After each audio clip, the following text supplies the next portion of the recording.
Good morning and welcome to CIO Talk Radio. To learn more about the show, please visit www.ciotalkradio.com. This show is brought to you by Promethean, the leader in managed EDI services. Today's topic is IT consolidation the right strategy? Our guests for today's show are John Conley, who's the Deputy CIO for the state of Colorado. Good morning, John. Good morning. How are you, sir? I'm doing great, thank you. It's a lovely day today. And we have Bruce Goodman, who's the Senior Vice President and CIO with Humana. Good morning, Bruce. Good morning. How are we doing? Very good, very good. And it seems like a great day at your place, too. It's a little cloudy here in Louisville today. Okay, we should move you back to Colorado. How about that? Love Colorado. Yeah. So the topic today, this is something which is going on. We are going on a warp speed to consolidate and do other things with respect to IT so that it delivers more value to the business. And in the first place, how much of IT consolidation is enough? And like we do it with security, we talk about other things. So how much of anything is not supposed to give you the best return? So to some extent, the topic is going to touch different areas pertaining to IT consolidation. What kind of IT consolidation makes the most sense? And where can consolidation provide the most bang for the buck? And before we do that, how do you define IT consolidation? Because frankly, there are multiple people with multiple definitions of this.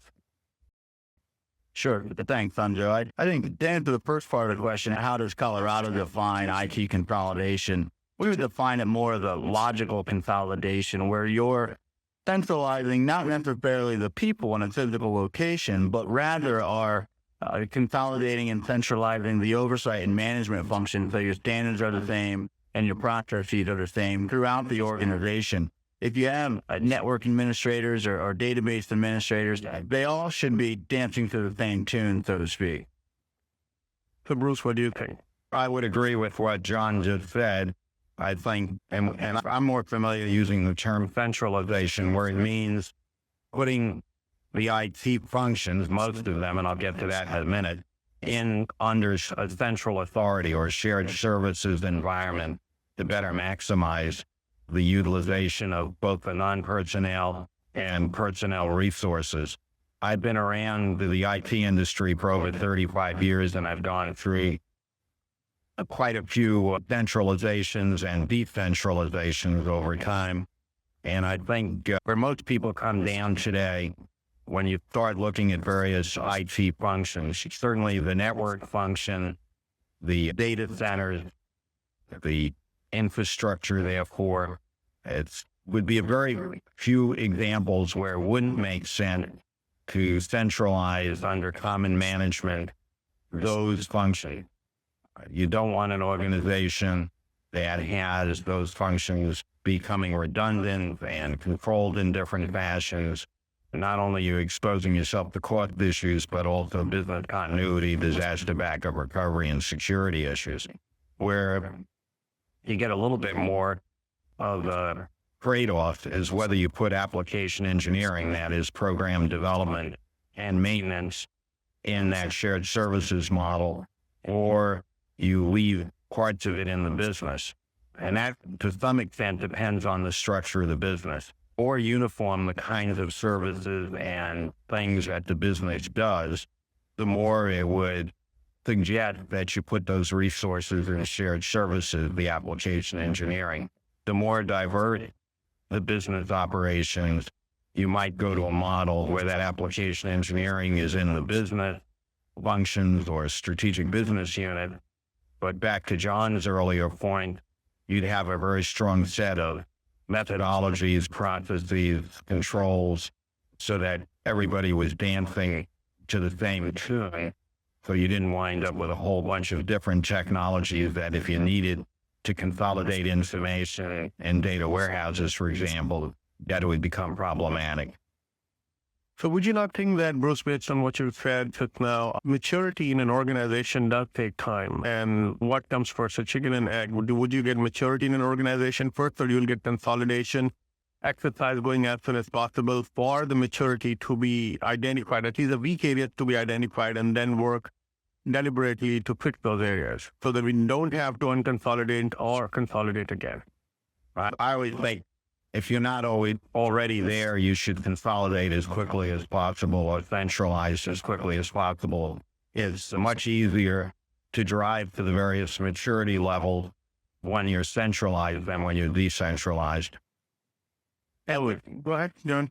I'm sorry, Sanjog. I would concur greatly with Bruce there. I think an organization, if it wasn't centralized already, would need to take quick steps. In Colorado, when we came on, Mike Lukaitis, the state CIO, and Governor Ritter in January of 2007, we quickly realized with 16 departments doing their own stovepiped IT, there was no way to move the organization in one direction without a lot of lurching and fit.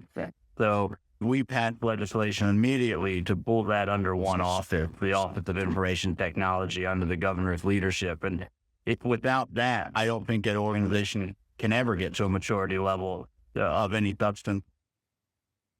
So when we have done this in the past, we have tried to decouple the whole system and try to make it more plug and play and get as many systems as you want in a heartbeat, connect them, and then go along doing your business. And that was actually very much appreciated because it made the organization nimble and you were able to react to changes fast.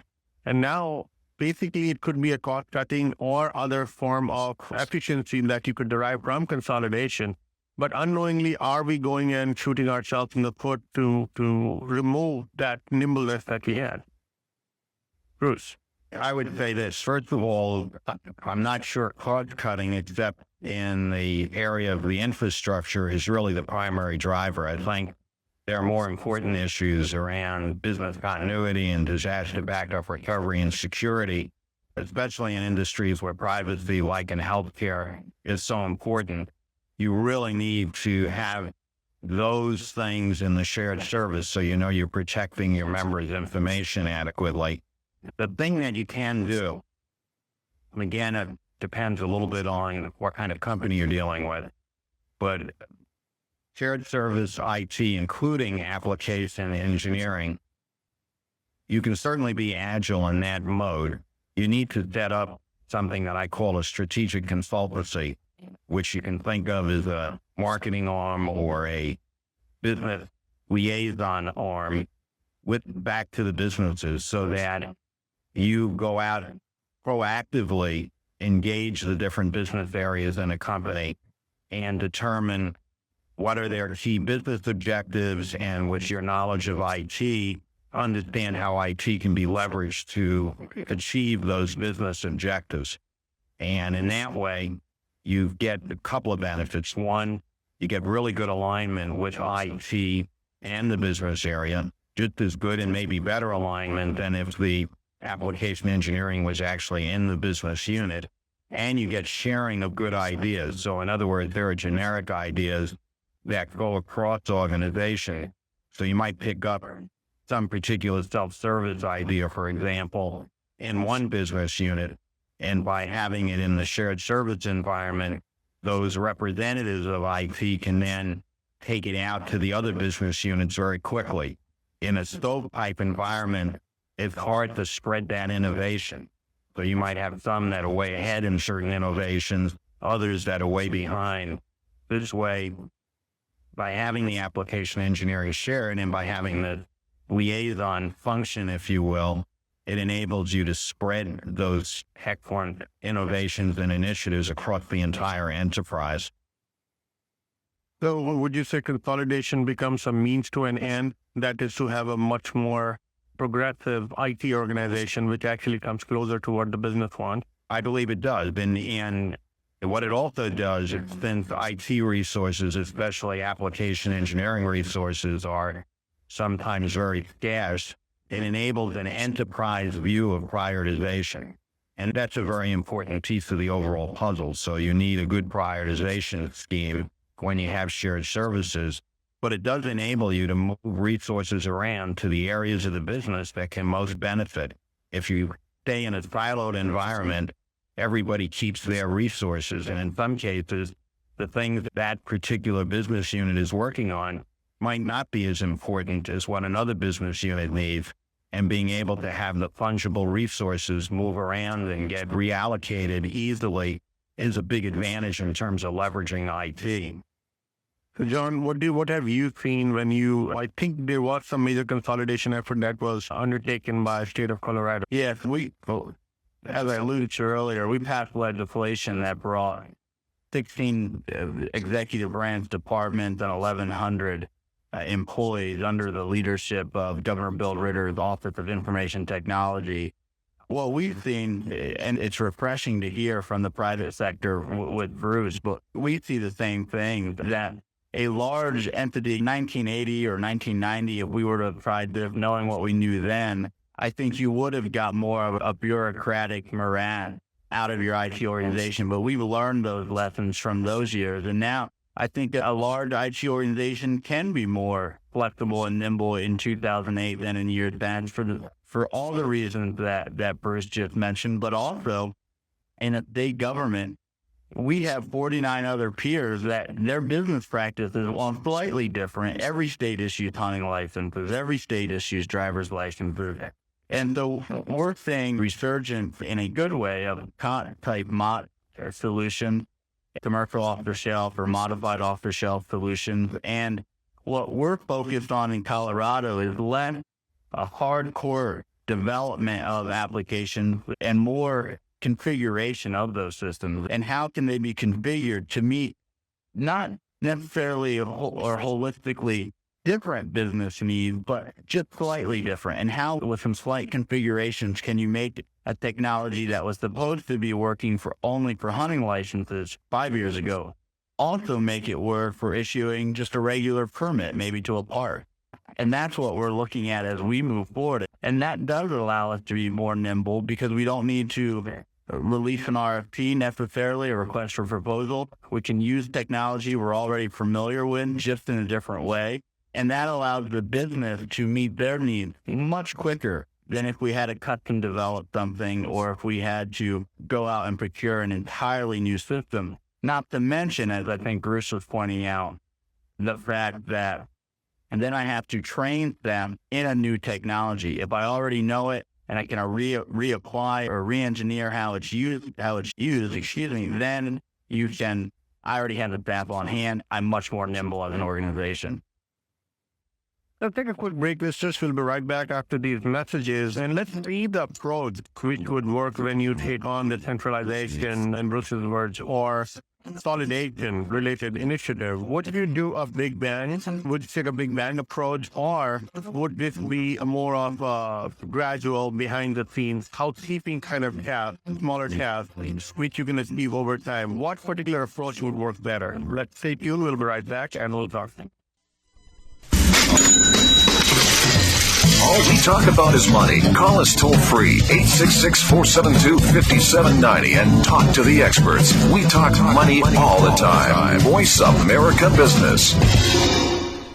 Looking for flexible ways to scale your IT efforts? Then visit www.avol.com today. Avol helps companies find the global IT talent they need to align their IT and business objectives. Whether it's hiring top IT leadership talent or building a reliable technology team, Avol delivers. To find out how Avol can help your company, visit www.avol.com or call 1-800-947-2832. Avol, delivering global IT talent. That's www.avol, avol.com. Visit today.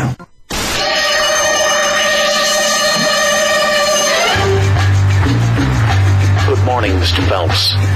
The company I'm going to tell you about is the global leader in managed EDI services.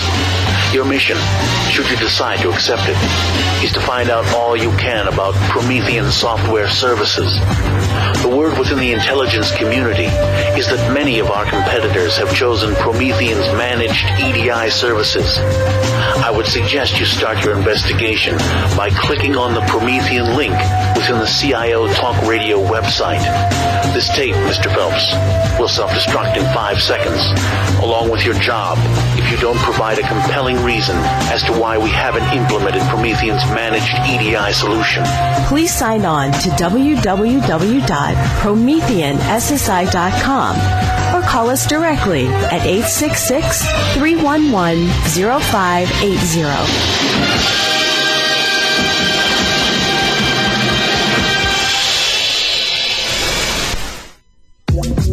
Internet's only all business and financial radio network, Voice America Business.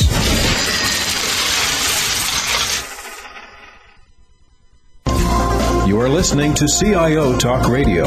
To learn more about the show, please visit www.ciotalkradio.com. If you have a question or comment, call toll-free 1-866-472-5790. Now back to the show. Here's Sanjog Aul. Welcome back. So we're talking about IT consolidation / centralization. Which approach would work better? Big bang, major hoo-ha about it, and everybody's getting together in the boardroom and saying you're going to do this. And also then try to sell it to the top guy, come up with a huge business case for them to shell out $1 million or more, or a simple, gradual, piecemeal, behind the scenes, housekeeping type of task, which is taken out of the petty cash, if you will, for the IT budget. What would be working, not only from a financial sponsorship standpoint, but from the very fact that it has to be done? So how much in the limelight should this project be? John, you want me to take that? John, let's hear, John, what have you guys done? Sure. We went for the all or nothing approach. Under our governor, we said, if we're going to be responsible and accountable for the output, we also need to be responsible and accountable for the input. And we were in a position where we thought we could allow for shadow IT organizations. Once you go to a consolidated or a centralized infrastructure of management, then that's the focal point. And any success or failure is going to lie at the doorstep of that organization. And knowing that, the only way I feel an IT organization can survive and not be blamed for every little nuance that wasn't in your control is to have some type of complete control. Now, I think we share that control with the business users and the business aspects of the state of Colorado and the government functions, but what they share is building the requirement that their responsibility with our help, they're accountable to ensure that what we're delivering is appropriate. But we have to have complete control over the organization as a whole so we can be accountable and move the ship forward. So you're saying that the momentum could not have been achieved if you had not taken the big bang approach? No, because there's too many. I don't think it could. There's too many pitfalls and little nuances that if the shadow organizations could create a downfall for you. You need the major push. You need executive sponsorship from your CEO in the private sector or from your governor or the legislature in the state. And Colorado is fortunate to have both. We have 100 legislators and 92 of them voted yes for IT consolidation. And then the Governor Ritter of Colorado was a large proponent of this initiative and really helped push us over the top in some stressful times with the executive directors. Bruce, what do you say? Well, I agree with what John did. I don't know if I'd exactly use the term big bang because that has some pretty negative connotations in terms of how you go from one system to another. And you think of an atomic bomb going off. So big bang wouldn't be the way I describe it. But what I would say is that, and if you're going to use a warfare analogy, the elect trench warfare. So the gradual approach is, in my mind, is trench warfare, because to John's point, you're going to be carrying on a battle over years. And the quickest way to win a battle and to win the hearts and minds of all of the people that have to work together is to get their paychecks. If you control their paychecks, you get their hearts and minds pretty quickly. So I believe that if you are going to centralize, you organizationally do it, and you have the people responsible for various IT functions and different parts of the enterprise at a certain date, all report in to the shared services organization. And then they can work together as a team, and it's done. If you try to do it gradually, they're going to continue to battle to try to avoid it, because some people think they may lose status or position as things are centralized or consolidated. And the easiest way is just once and done and get it over with, have everybody report into that shared service organization, and then identify your key priorities and make it happen. So when you're trying to sell this to the top management, and if you try to come up with a business case, all the benefits that you may see there, and if you were to itemize them, would you have quantifiable measures for those benefits? Or would this be more intangible, but then you are somehow able to sell it? It depends on the part. So back to the earlier comments, if you're talking the infrastructure, network, data centers, distributed computing, I think it's in most organizations, if they're highly decentralized, you're going to have very significant cost savings there, because what you'll find is redundant networks. And once you put them together, there's a big reduction in cost. You're going to find multiple small data centers. And once you put them together into several large data centers that can back each other up, there's another cost saving there, and so on. So in the infrastructure part of IT, it's pretty easy when you walk into an enterprise that has highly decentralized to make a very convincing business case. Then you get into the application engineering, you get the debate of how do you align best with the various business functions. As I said earlier, it may depend somewhat on how diverse those business functions are, but you're there in the commonality, the security, the privacy, getting to a highly effective organization. And even in that case, you get some savings, but more importantly, you better leverage IT across the organization. And that's the key, that you've got a very critical resource.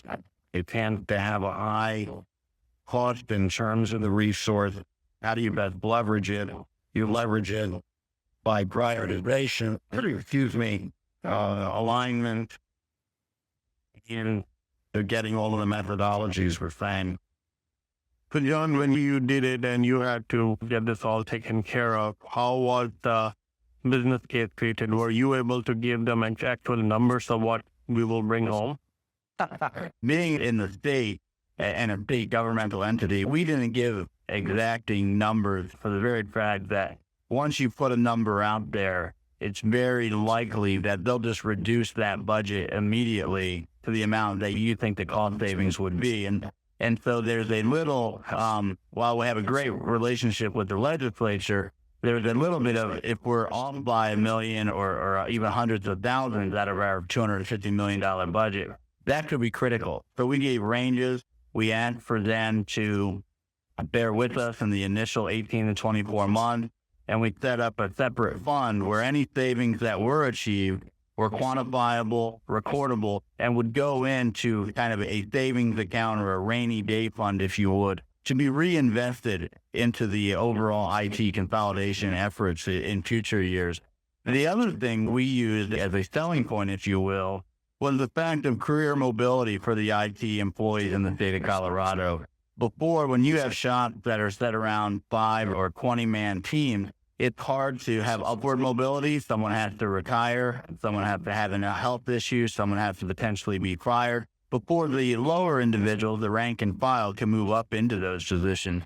So we looked at it as, look at the career track you're now creating for IT personnel in the state of Colorado. You're giving them more upward mobility. You're giving them more sustainability in their organizations because you can withstand some of the fluctuations in budget times that everyone's going to experience in state government here as we come into our income tax on the latter half of, or the beginning of the next calendar year. So we had cost saving ranges.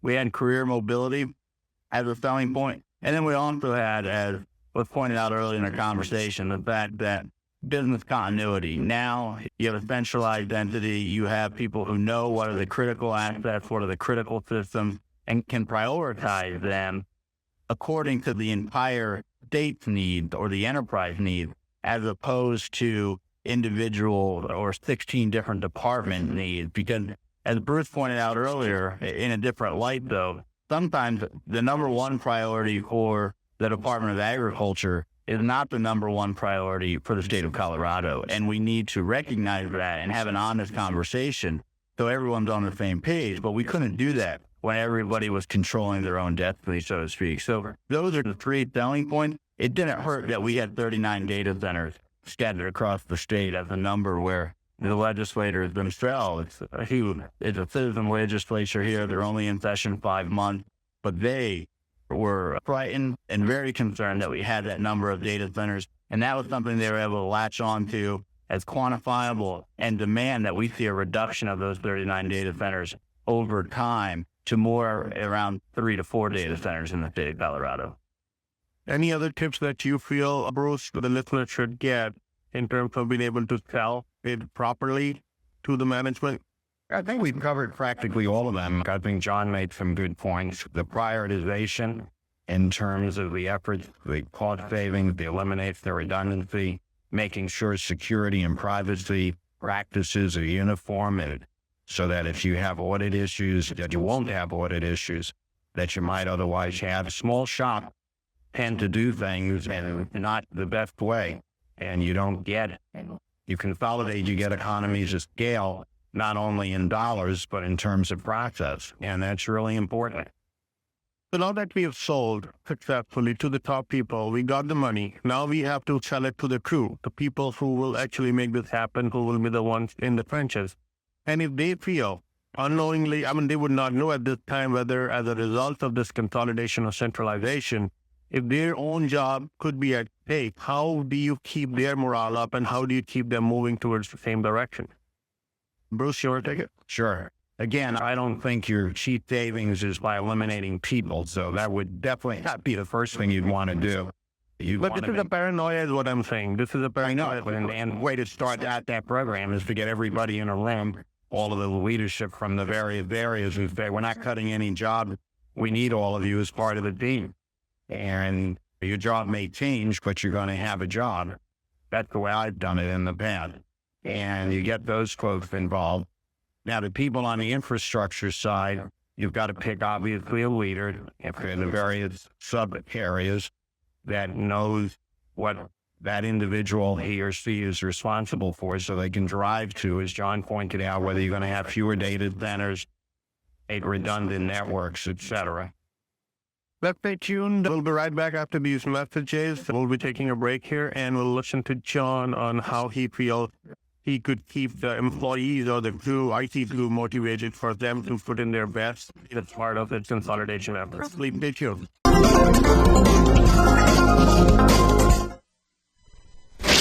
Money, up-to-date business and financial news. Money. Call now and get the financial information you need. 866-472-5790. 866-472-5790. Voice America Business. Looking for flexible ways to scale your IT efforts? Then visit www.avol.com today. Avol helps companies find the global IT talent they need to align their IT and business objectives. Whether it's hiring top IT leadership talent or building a reliable technology team, Avol delivers. To find out how Avol can help your company, visit www.avol.com or call 1-800-947-2832. Avol, delivering global IT talent. That's www.avol.com. Visit today. Everyone faces conflict. At home, at work, in the community, in the world. This show is about how to fix those conflicts with practical tips and techniques. Doug Knoll brings to the Internet airwaves the first of its kind, a show that teaches peaceful resolution to life's daily battles. That's Fix Your Conflicts, broadcasting live every Wednesday at 1 p.m. Pacific on the Voice America Business Channel. The bottom line in business. Voice America Business. You are listening to CIO Talk Radio. To learn more about the show, please visit www.ciotalkradio.com. If you have a question or comment, call toll-free 1-866-472-5790. Now back to the show. Here's Sanjog Aul. Welcome back. So, John, would you have some suggestions regarding how we could help get the most out of our crew when they are being asked to get involved in an IT consolidation effort? I do. I think once you have the plan established of how you're going to consolidate or centralize and what you're going to focus on, you need to then immediately launch a PR campaign or a media campaign internal to your organization. Constant communication, transparency to a degree with what you're thinking. Mike Lukaitis, the state CIO for Colorado, and I talked very early on it wasn't enough just to explain to the individual what was occurring. You also need to take the time with your greatest assets, your employees, and explain why what you're doing is important to the state or to their jobs or to the overall citizenry of Colorado. And then you have to use multimedia. We use wikis. We have an intranet site. We have newsletters. We do videos. We do massive amounts of town hall presentations where when we figure out the next logical step or the next step that we're going to take, we try to canvass the entire state and meet with those employees in groups of 25 or larger to discuss with them and get their feedback, incorporate that feedback into the plan so you're creating a sense of buy-in and a sense that they can affect the plan going forward to a degree. And then you have to, again, just repeat that message over and over. Especially, I talked to 900 employees in 2 months around the various geography of the state of Colorado here. And I probably answered the question or was asked the question 900 times. What does this mean to me? And I'm going to lose my job. And it's easy to get frustrated from the repeat question because you have all these medias out there that you're using to assure them they're not losing their job. But you have to set your frustration aside, quite frankly, and say, at the end of the day, what's important to the enterprise is that we keep the individual employees happy because they're our greatest asset. And you have to be willing to answer the same question 900 times or 1,000 times over and find different ways to do that. Some people read it and believe it. Some people listen and they need to hear it before they believe it. But communication and transparency are the key, I think, to a successful employee morale increase or uptick as you're going through a consolidation. Now, an IT consolidation or centralization is so pervasive, or should be so pervasive for it to get the most value. But the fact that it is going to touch literally every part of the IT and most of the IT stack business function, which one should be that one neck to grab if this fails or it succeeds? Bruce. It's gonna succeed unless you have some really incompetent organization. But the CIO who's in charge of it is the one who's going to lose his or her job if it doesn't succeed. And you'd have to figure out, what are the measures of success? Obviously, to John's point, if you promise some cost reductions, you better get them, or at least pretty close. And the biggest risk, especially if you centralize the application engineering functions, is the business is basically saying, gee, we can't get our work done anymore. IT doesn't understand us. We can't be successful in the business because we're not getting the proper support. Sometimes that might be on things more around the infrastructure, systems availability, and response time. That would be a shame if the CIO and his organization or her organization couldn't make sure those basic service levels, blocking and tackling, are done correctly. But the trickiest area, and the one that I think the CIO is most exposed to, is what I just mentioned, around making sure that the businesses who have lost their application engineering staff are getting proper attention and that you're delivering on their needs. So there's that you're the captain of the ship as a CIO and you're getting paid the big bucks to take that risk. But is it really fair to a CIO to be able to assume responsibility of something which has got so many moving parts and so much going on? How should that be further divided, at least? And it would seem like it would be appropriate for that risk of losing job or the responsibility or accountability should not have one neck. What do you call it? This is John, Sanjog. Whether it's fair or not, I think that's the position we're in. It's not fair from a state government perspective, maybe to blame or assign a degree of accountability for everything that goes wrong within our borders on our CIO, the governor. But that's the accountability level we ask for when we take on these types of jobs and responsibilities. So is it fair? Probably not. Is the blame should it be more dispersed? Probably so. But the fact of the matter is, when you're leading the ship, it's the captain who decides at the end of the day to go right or left. And if you choose wrong, you potentially hit an iceberg. Now, with respect to consolidation looking like a pure IT initiative, how much of business involvement would you like to have? Because that could in a way help or in some cases jeopardize because they would keep bringing their own whims and fancies about what should happen how? Bruce. Yeah, I think you go back to in the selling, you have to have senior leadership in the enterprise supporting the initiative in a very strong way. So the CIO has to make it clear that he or her firmly believes that centralizing the IT functions, whatever they may be, and again, it's more touchy if it's the application engineering ones, is an important corporate objective, and that he expects the various business leaders to do their part, and especially don't be lying in the reed with a bunch of spears to jump out if something goes wrong. In other words, make sure that they're doing their business requirements, they're working to make clear to the IT organization what it is they expect. And you can work through this. You should certainly have a whole set of service level agreement with the various business areas so that you can publish clear metrics that show success. And that way everybody agrees on what the objectives are. But the CEO says, okay, this is what we're going to accomplish.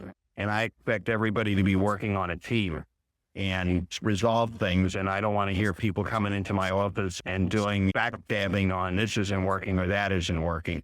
You people are mature and senior leaders of this company, and you have to work together to accomplish this important company initiative. John, what have you seen with respect to the business community, in this case, the other legislators who may not be as aware or as IT savvy, if you will?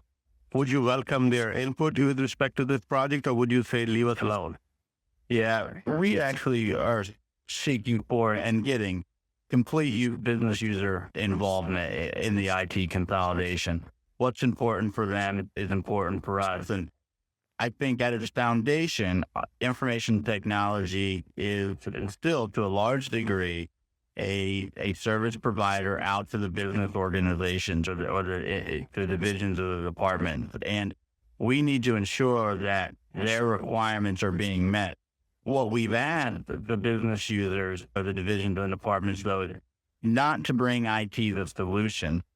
Please don't come into a meeting or into a room saying, I want X product, because what we ask them to come into the room and ask us is, these are the requirements I need. Do you have anything in your arsenal that can meet these requirements? And let the technology expert pick the solution. But we have to have their involvement, because for them, it's a huge transformation of business practices, because now they can't just go down the hall necessarily and say, I want you to do this and I want you to do it tomorrow. They can go down the hall and they can meet with their applications engineer and they can discuss what their needs are. But that application engineer or network administrator is then going to say, okay, I have to put this in a process now. And we've all agreed to that process. And agreeing to that process up front is 10 times easier, if not 100 times easier, than fighting about the process on the back end when the deputy director or the executive director is unhappy. With respect to compliance, which is most public companies and government, all of them have their own compliance mandate. Should consolidation with respect to IT be a prerequisite to achieving compliance, or it should go hand in hand? Because if it goes hand in hand, then we are really trying to achieve hit a moving target. Because you will be breaking the thing.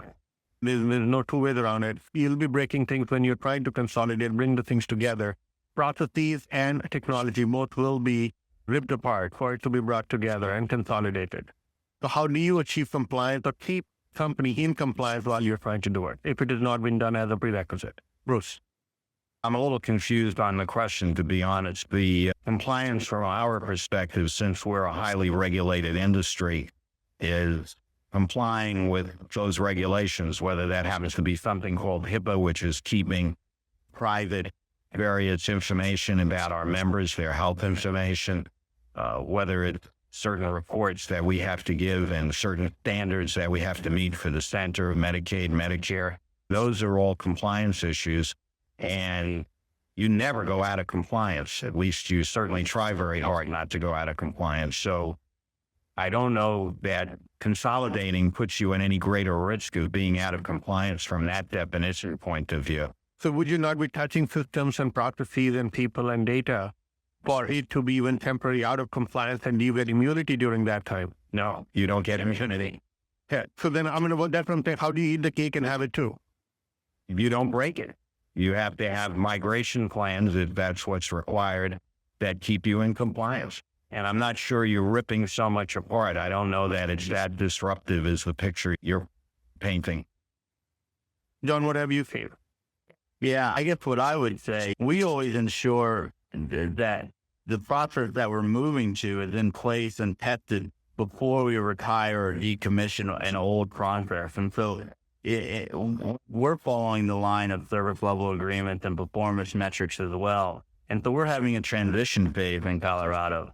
We're taking, as we're doing our consolidation, we're going out, we're getting the performance metrics in place for the as-is processes and procedures and system uptime. And we're saying, okay, because we're not reducing staff, because of the one-to-one relationship with the business entity, just a different management function, we'll maintain your performance metrics for 12 months or 18 months.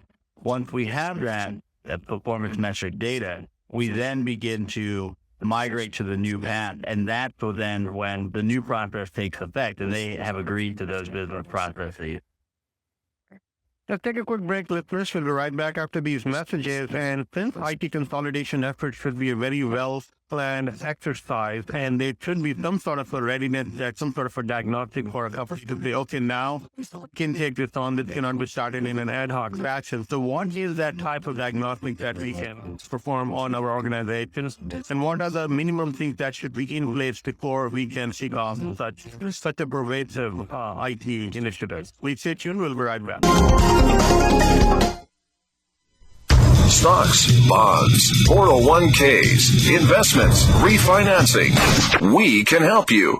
Call now toll free. 866-472-5790. 866-472-5790. Voice America Business.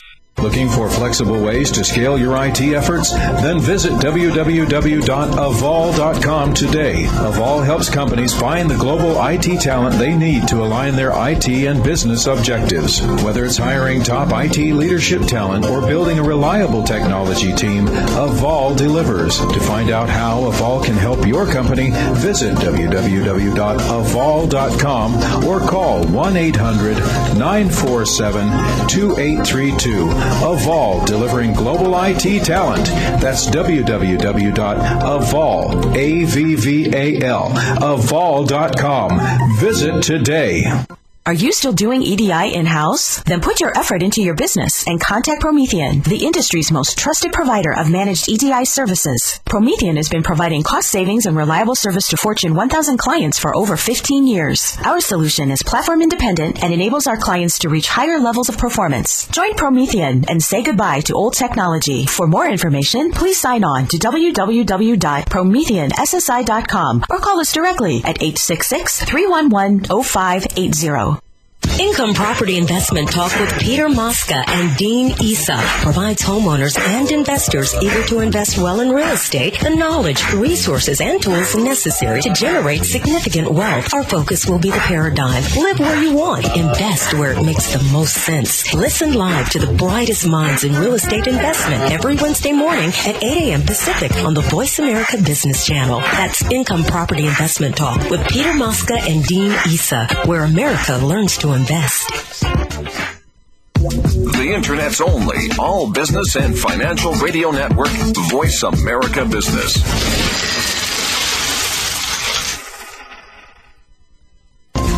You are listening to CIO Talk Radio. To learn more about the show, please visit www.ciotalkradio.com. If you have a question or comment, call toll-free 1-866-472-5790. Now back to the show. Here's Sanjog Aul. Welcome back. So we are trying to consolidate our IT, and as a prerequisite, we should have some sort of diagnostic that should be carried out for us to see what all is required before we should really kick off this initiative. And are we really ready yet? So with respect to that, John, what do you think you would have done? What did you do in your organization and what other organizations could possibly do? Yeah, first I'd start off with, we were talking earlier in the conversation, if you're existing in a disparate, decentralized organization today, IT organization, you probably need to take the steps necessary to consolidate that type of service. When we came in January 2007, we essentially made sure we had 5 things in order. The first and foremost, if you don't have it, you need to get it or you're not ready to move forward, in my opinion, is executive sponsorship or stakeholder involvement. You need to have the CEO or your CIO or a division director in charge, or at least supporting you, not in charge, but supporting you in the direction that you're wanting to take the organization, because there are going to be some tough decisions. I also think you need to have an analysis of the current situation. Your CEO or your stakeholder are going to ask you, what's broken? Why are we having to do this today? So return on investment, total cost of ownership, better services delivered to the constituents, or it's not working that way. You need to know what your current situation is, and then the backside of that as well. How is what you're proposing going to fix that? But what's the goals of the new organization? You need to have a strong leader. I think you need who's ever leading the initiative, whether it be the CIO or a CTO in some organization, that person needs to be many things to many different people. But the thing they cannot be is they can't be a weak leader. And so you need strong leadership in the organization. And finally, once you decide to go down the path, have a communication plan. We were talking about it earlier. Make sure you're talking to the stakeholders, you're providing them updates, and you're carrying on their torch as well as your own. It's going to come down to, at some point, to relationship building and communication. Having people feel they're in the know and knowing they're in the know will lead to easier times when you have some of those tough decisions to make. That was our checklist here in Colorado. I'm proud and happy to say it. We checked it off, and yet we still had some struggles. So it's not a perfect recipe. Bruce? Yeah, I would add, I think John makes some excellent points. I'd add a few other things. One, you need a strong project management office and methodology, depending on the size of the enterprise you're dealing with.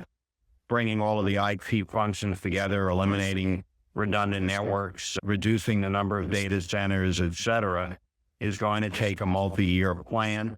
So you need to have people that are very skilled at putting that plan together and then tracking it and running it to make sure that it stays on target. So number one, strong project management office. Another one is communication skills, is communicating with everybody. I've always believed in the organizations I've run to have an actual communications expert, somebody that's skilled in communications, because most of the time, as you know, IT people aren't exactly great at communicating. So you hire a professional communications director and you have them, and they may have to have a couple of people with them to both do internal and external communications around the business and potentially outside of the business into the general media. That is an important part of selling the ongoing project and making sure everybody's comfortable with it. Another key function that I think is helpful to have in place before you go down this path, I call it vendor management or strategic alliance. Because remember, one of the things we believe in is partnering before buying and buying before building. We want our people to be primarily systems integrators, which means you have to have a very efficient and well-defined process for evaluating vendors who you might use.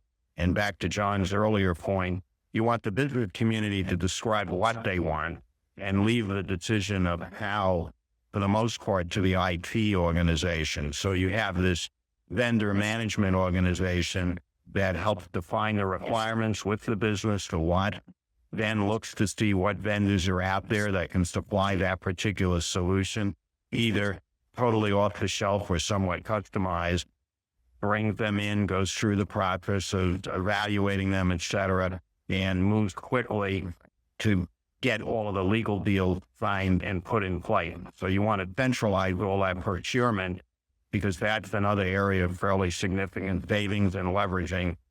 And so I would say those key components, in addition to what John said, are really important. All right, one last question. What are the typical risks you would still have, or the chronic areas which you would love to have solved and to make this a smoother ride? Bruce? Again, first of all, you need the cooperation of the business areas. They're going to be losing control, direct control of some of the things that they think are very important, so that senior leadership and their buy-in to the initiative is critical. You're going to have to make sure that you do a really good job of assigning people to them that are sensitive to those issues, so that they feel that they haven't lost that much in the deal, and that over the long run, they've actually gained expertise and gained leverage. John, what do you think? In terms of the risk that I'd like to have removed, and I'm sure Bruce would find in his entity as well, is I never know the future. I don't know what mandates are going to come down from federal entities or state entities that I'm just quite frankly ill-prepared to deal with while during executing on a major transformation of how we practice government. So what I wish is we could have even a 3-month timeout on federal and state mandates, but that's not going to be the case, and we have to mitigate those risks, and we have a close relationship with our legislature in order to do that. So that's what I'd like to have removed. That's never going to happen. And the most important thing is to understand new things are always going to be thrown at you in an IT organization. And you have to have in my opinion, a centralized organization to be able to deal with those rapidly changing environment quickly and succinctly. On behalf of the show and our listeners, I'd really like to thank you, John and Bruce, for sharing your thoughts about how we can actually make this IT consolidation a smoother ride and eventually help it deliver value. You're most welcome. It's been very enjoyable. A lot of fun. Appreciate being at the den. Thank you so much again. Now, in the first place, we have to determine is how much IT consolidation is enough for a given organization. And as we discussed, there were points related to the readiness check and what diagnostics that we can perform in terms of where we are and can we really get it started.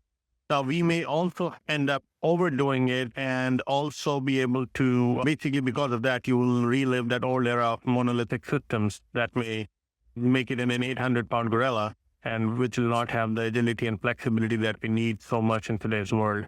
Now, on the surface, it may look like great to consolidate IT to reap benefits, including overall IT efficiency and predictability, and also gives you high quality levels for IT services. But then it could also be a nightmare if it is not planned properly. If the consolidation initiatives are not planned and managed in the way they are supposed to with the right type of PMO, and which may result in downtime and high cost of service levels. So what are you doing with respect to IT consolidation in your company? Please send us your story to views@ciotalkradio.com. And that is views@ciotalkradio.com. Thank you again for listening to CIO Talk Radio. This is brought to you by Promethean, the leader in managed EDI services. This is Sanjog Aul, your talk show host. Till next week, take care and God bless.